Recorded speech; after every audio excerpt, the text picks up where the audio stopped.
Assalamualaikum, selamat pagi anak-anak. Apa kabarnya hari ini? Semoga semuanya dalam keadaan sehat walafiat. Ya, anak-anak, hari ini kita akan masih mempelajari tematik yaitu hidup rukun subtema 2 pembelajaran 5 dan 6. Namun sebelum itu, jangan lupa untuk sarapan terlebih dahulu supaya lebih semangat belajarnya. Nah, kalau sudah sarapan, yuk kita langsung saja mulai berdoa sebelum belajar. Berdoa menurut agama dan kepercayaan masing-masing dimulai.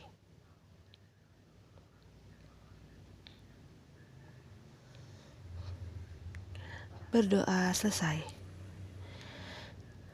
Ya, anak-anak, tujuan pembelajaran hari ini yaitu diharapkan siswa dapat menuliskan kalimat ajakan untuk teman. Yang kedua, siswa dapat menyebutkan pengamalan sila ketiga, keempat, dan kelima di tempat bermain. Yang ketiga, siswa dapat menyebutkan makna kalimat ajakan dalam lagu. Yang keempat, siswa dapat mengurutkan bilangan. Nah, yang pertama kita belajar bahasa Indonesia dulu ya. Coba dibuka bukunya halaman 33 ya, pendamping pembelajaran 5. Nah, sekarang kita mau belajar menuliskan kalimat ajakan untuk teman. Kamu sudah bisa kan atau sudah tahu kan cara mengajak teman? Ya, ketika kita mau mengajak teman, ucapkanlah kalimat dengan sopan ya atau santun. Nah, jika temanmu tidak mau atau ajakanmu ditolak oleh teman, sebaiknya kamu tidak boleh marah supaya kalian tetap rukun. Di sini Bunda ada sebuah gambar ya. Ini kita namai saja Udin ya. Udin dan Tony misalkan. Nah, dari sini kita bisa tahu nih kira-kira Udin ini mengajak Tony untuk apa ya?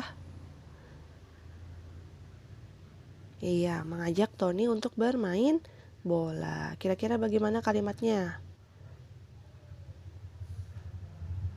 Nah, nih, Tony, ayo kita bermain bola lagi. Nah, Udin ngajak Tony untuk bermain bola. Lalu jawabannya Tony apa? Baiklah Udin, tapi aku istirahat dulu ya sebentar. Nah, itu dia kalimat ajakan, dan ini balasannya ya atau jawaban dari kalimat ajakan. Ya, Tony meminta waktu sedikit untuk beristirahat. Nah, tapi Udin tidak marah ya. Jadi tidak boleh marah ketika temannya menolak atau tidak mau. Sekarang Bunda ada gambar yang kedua. Nah, ini dia. Bagaimana kalimat ajakannya? Ceritanya yang ngajak yang laki-laki nih. Bagaimana kalimatnya? Kita namai saja ini Nina dan Beni ya. Yang ini Beni, yang ini Nina. Nina, mari aku bantu berdiri. Lalu jawabannya Nina, terima kasih Beni. Nah, ini juga kalimat ajakan ya, karena ada kata mari. Lalu jawaban dari kalimat ajakannya, terima kasih Beni. Ya. Nah, sekarang coba kalian lihat yang gambar selanjutnya. Nah, di sini ada tugas ya. Buatlah kalimat ajakan dan kalimat balasannya sesuai gambar di bawah ini. Seperti tadi yang sudah Bunda contohkan ya. Jadi kalian buat kalimat ajakan dan juga balasannya atau jawaban dari kalimat ajakan. Nah, ini ceritanya ada ibu dan siapa, terserah namanya bebas ya. Terserah mau kalian namai siapa. Pokoknya buat kalimat ajakan dan ada kalimat balasannya seperti yang tadi sudah Bunda contohkan di gambar sebelumnya. Ya, ini dikerjakan. Lalu ini juga sama. Ada dua gambar ya yang harus kalian buat kalimat ajakannya. Nah, ini kira-kira mau mengajak apa nih dan namanya siapa saja. Namanya bebas ya, terserah kalian ya. Jangan lupa diberi jawaban dari kalimat ajakan. Jadi seperti percakapan ya. Bisa ya? Oke, kalau bisa silakan dikerjakan. Kalau sudah boleh dilanjutkan kembali videonya. Nah, baik, sudah selesai ya. Nah, sekarang kita akan lihat halaman 35. Coba menyebutkan makna kalimat ajakan dalam lagu. Nah, sekarang Bunda tanya nih, lagu Menanam Jagung, teksnya seperti apa lagunya, liriknya? Ya, liriknya seperti apa? Iya. Ayo kawan, kita bersama menanam jagung di kebun kita. Nah, di dalam teks itu ada kalimat ajakan ya. Apa kalimat ajakannya? Ini dia ya. Ayo kawan, kita bersama menanam jagung di kebun kita. Itu kalimat ajakannya. Nah, sekarang kalian tulis ya di halaman 35 di Ayo Berlatih, yang kotak yang di bawah itu kamu tulis ya, yang ini ya. Yang ayo kawan, kita bersama menanam jagung di kebun kita. Nah, kalau sudah lanjut yang baliknya halaman 36. Di situ ada makna kalimat ajakan. Artinya apa sih? Arti dari kalimat ini, kita tuh disuruh apa? Kita tuh diajak apa? Nah, ini dia. Makna kalimat ajakan tersebut adalah kita diajak untuk menanam jagung. Nah, ini ditulis ya. Ditulis ini ditulisnya di halaman 36. Nah, kalau sudah kita lanjut ke PPKN halaman 34 ya, menyebutkan pengamalan sila ketiga Pancasila di tempat bermain. Coba dibaca dulu yang halaman 34. Sudah dibaca? Nah, ayo ingat kembali bunyi sila ketiga Pancasila. Nah, di sini ada contoh pengamalan sila ketiga Pancasila di tempat bermain. Simbol sila ketiga apa? Iya, pohon beringin, bunyinya Persatuan Indonesia. Nah, contohnya apa sih? Coba yuk kita lihat ya. Nah, yang pertama ini bermain dengan teman dari berbagai suku ya. Jadi bersatu, walaupun berbeda-beda kita tetap bersatu ya. Ini ada dari berbagai daerah ya. Jadi walaupun berbeda suku, kita harus tetap rukun, tetap bersatu, tetap bermain bersama. Nah, itu contoh dari sila ketiga. Nah, yang selanjutnya, menjaga kekompakan dengan teman saat bermain. Nah, lihat ya. Jadi kalau lagi bermain dengan teman harus rukun, harus kompak, tidak boleh bertengkar. Nah, itu adalah contoh dari sila ketiga. Selanjutnya, mau menerima kekurangan teman. Ya, jadi misalkan temannya punya kekurangan, tidak boleh dijauhi, apalagi diejek ya. Jadi harus tetap diajak bermain. Jadi tidak pilih-pilih teman ya. Nah, itu adalah contoh sila ketiga. Oh ya, jangan lupa dicatat ya di buku tulisnya. Contoh pengamalan sila ketiga, sila keempat dan sila kelima nanti ya. Ini ditulis dulu yang sila ketiga, silakan dijeda dulu videonya. Nah, ini ada contoh pengamalan sila keempat Pancasila di tempat bermain. Lambangnya adalah kepala banteng. Bunyinya gimana? Bunyi sila keempat? Kerakyatan yang dipimpin oleh hikmat kebijaksanaan dalam permusyawaratan perwakilan. Jadi artinya apapun ya, hal apapun harus didiskusikan, harus dimusyawarahkan secara bersama-sama. Nah, kira-kira apa ya contohnya kalau sedang di tempat bermain? Nah, pertama, berdiskusi sebelum bermain. Nah, misalkan mungkin berdiskusi untuk membuat peraturannya, ya, untuk menentukan siapa yang jaga. Nah, jadi sebelum bermain didiskusikan dulu ya, berdiskusi. Ini ya, ini termasuk sila keempat ya, berdiskusi. Lalu ada, nah, apabila muncul perselisihan ketika bermain, maka harus diselesaikan dengan jalan musyawarah. Nah, jadi kalau ada konflik atau perselisihan atau pertengkaran, nah itu harus diselesaikan dengan jalan musyawarah atau harus didiskusikan dengan baik-baik, harus dibicarakan dengan baik-baik. Nah, itu contoh pengamalan sila keempat ya. Ini juga dicatat ya di buku tulisnya. Oke, selanjutnya ada pengamalan sila kelima Pancasila di tempat bermain ya. Simbolnya apa? Padi dan kapas. Bagaimana bunyinya? Keadilan sosial bagi seluruh rakyat Indonesia. Nah, apa ya contohnya kira-kira ya yang tentang keadilan? Oh, ini berbagi makanan secara adil kepada teman. Jadi misalkan lagi main, ya kamu punya makanan. Nah, boleh temannya dibagi ya secara adil ya. Selanjutnya, apa ini? Bergantian dan memberikan kesempatan yang lain ketika bermain. Nah, jadi misalkan nih lagi di tempat umum, misalnya main perosotan. Nah, kan cuma satu misalkan. Nah, yang main banyak nih.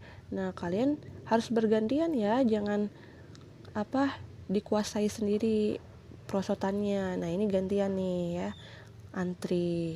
Jadi memberikan kesempatan kepada yang lain. Jadi adil memakainya secara bergantian. Nah, ini contoh pengamalan sila ke-5. Jangan lupa dicatat di buku tulis. Oke, kita sudah belajar PPKN. Sekarang coba kerjakan tugas PPKN-nya yang halaman 37 yang ayo berlatih ya. Nih, halaman 37 ya. Kerjakan soal-soal berikut ya. Isilah titik-titik berikut dengan tepat. Bunyi sila keempat. Apa? Mudah ya. Yang B, bunyi sila kelima Pancasila. Ya. Yang C, dalam musyawarah setiap orang memiliki hak untuk memberikan apa? Yang D, kamu sedang berkumpul dengan teman-temanmu. Kamu membawa bekal roti cukup banyak. Maka yang akan kamu lakukan adalah, apa yang akan kamu lakukan? 2. Tuliskan 2 contoh sikap yang sesuai dengan sila keempat Pancasila. Nah, tadi ya tinggal lihat di slide yang tadi ya, atau lihat di catatan kalian jika kalian sudah mencatat. Nah, yang ketiga, tulislah 2 contoh sikap yang sesuai sila kelima. Nah, yang tadi juga ya sudah Bunda jelaskan ya, ditulis saja di sini. Oke, kita langsung ke matematika. Mengurutkan bilangan. Yang halaman 37. Kemarin kita sudah belajar juga ya mengurutkan bilangan. Sekarang akan Bunda ulangi kembali. Coba dibaca dulu halaman 37.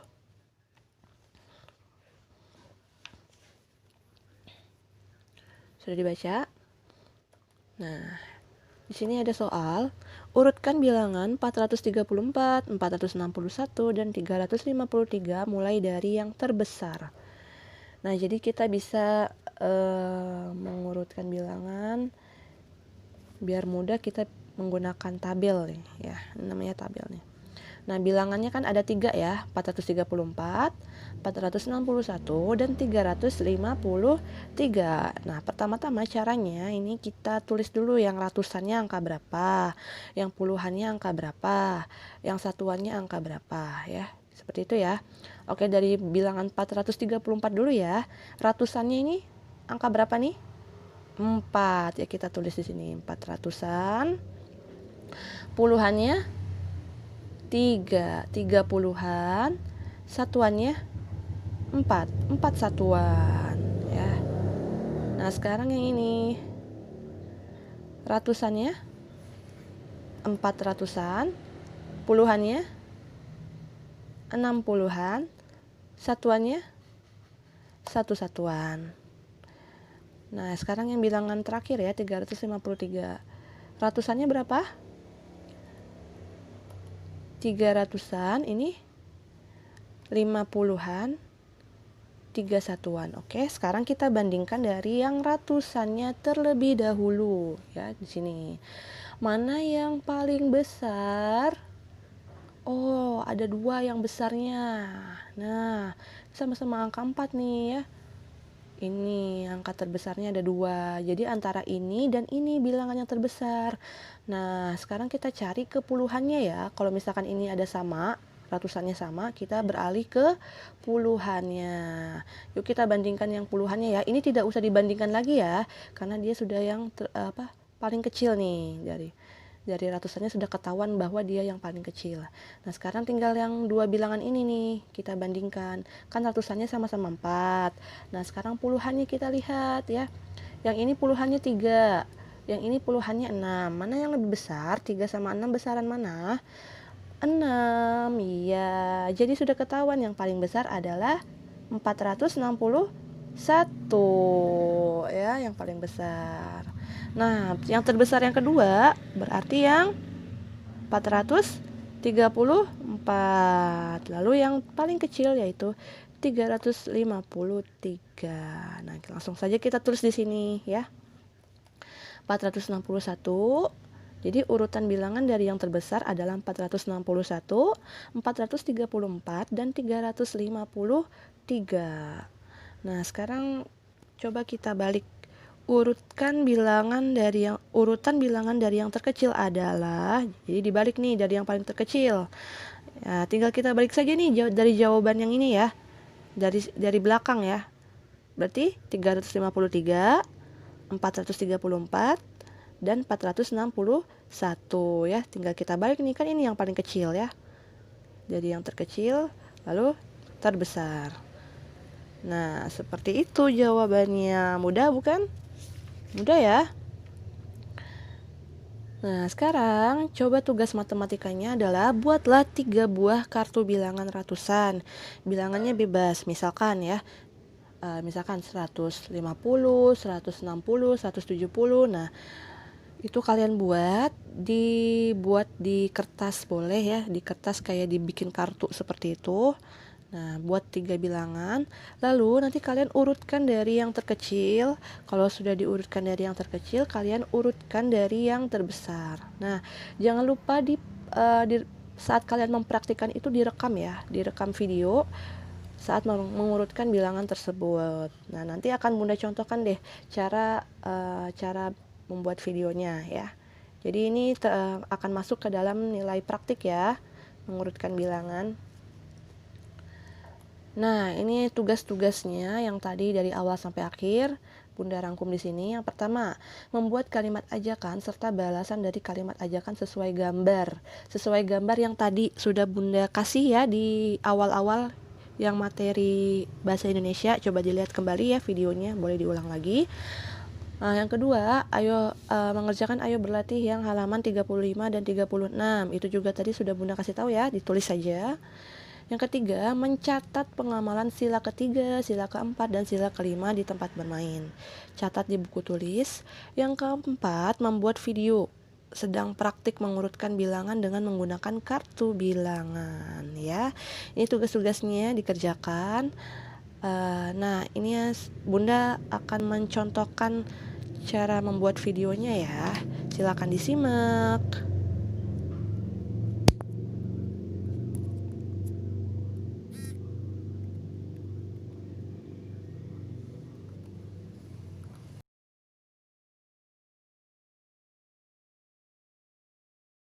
Sekarang Bunda akan mencontohkan praktik yang mengurutkan bilangan ya. Pertama-tama kalian siapkan dulu ya bilangannya, bebas bilangannya. Kalau di sini Bunda ada 593, 574 dan 568. Nah, kalian bebas ya. Oke, langsung saja kita praktikkan. Assalamualaikum. Hari ini saya akan mempraktikkan cara mengurutkan bilangan dengan menggunakan kartu bilangan. Saya akan mengurutkan bilangan dari yang paling terbesar dahulu, kemudian dilanjut dengan mengurutkan bilangan dari yang paling terkecil. Jadi pertama-tama kita siapkan dulu 3 buah bilangan bebas ya bilangannya. Nah, sekarang kita urutkan ya. Di sini saya ada bilangan 568, lalu ada 593, dan juga ada 574. Yuk kita bandingkan dulu dari yang paling terbesar. Perhatikan ya, ini sudah ada 3 buah bilangan ya.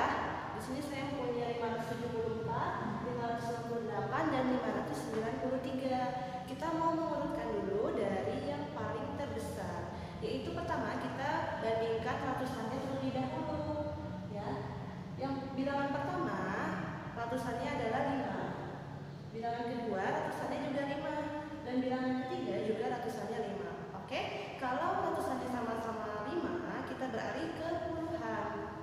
Nah, bilangan yang pertama puluhannya itu adalah 7, yang kedua itu puluhannya adalah 6, dan yang ketiga puluhannya 9. Nah, kita bandingkan ya, 7, 6, dan 9. Paling besar adalah angka 9. Nah, jadi yang terbesar adalah 593. Kita pindahkan ya ke paling atas, karena dia adalah yang paling besar.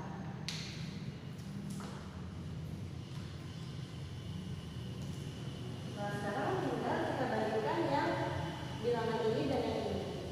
Kita lihat bilangan puluhannya ya. Tadi kan ratusannya sama-sama 5. Sekarang kita bandingkan yang puluhan. Yang ini puluhannya 7, yang ini puluhannya 6. 7 dan 6 yaitu lebih besar 7. Jadi bilangan yang terbesar yang kedua adalah 574. Nah, sementara yang paling terkecil adalah 568. Nah, inilah urutan bilangan dari yang paling besar ke yang paling kecil. Nah, sekarang saya akan membandingkan bilangan dari yang terkecil ke yang paling terbesar. Tinggal kita balik saja ya, dari yang paling kecil yaitu yang dari paling bawah, lalu ini terkecil kedua, lalu ini yang paling besar ya. Ini adalah yang terbesar, sekarang kita ubah dari yang paling terkecil. Tinggal kita balikkan saja. Ini yang kedua, ini yang pertama, ini yang kedua, kedua terbesar, kedua terkecil, lalu ini adalah yang paling besar. Nah, ini dia urutan bilangan kalau diurutkan dari yang paling terkecil. Itu pertama yang paling terkecil 568, terkecil yang kedua 574, lalu yang paling besar adalah 593. Oke, cukup sekian video dari saya. Terima kasih. Wassalamualaikum warahmatullahi wabarakatuh.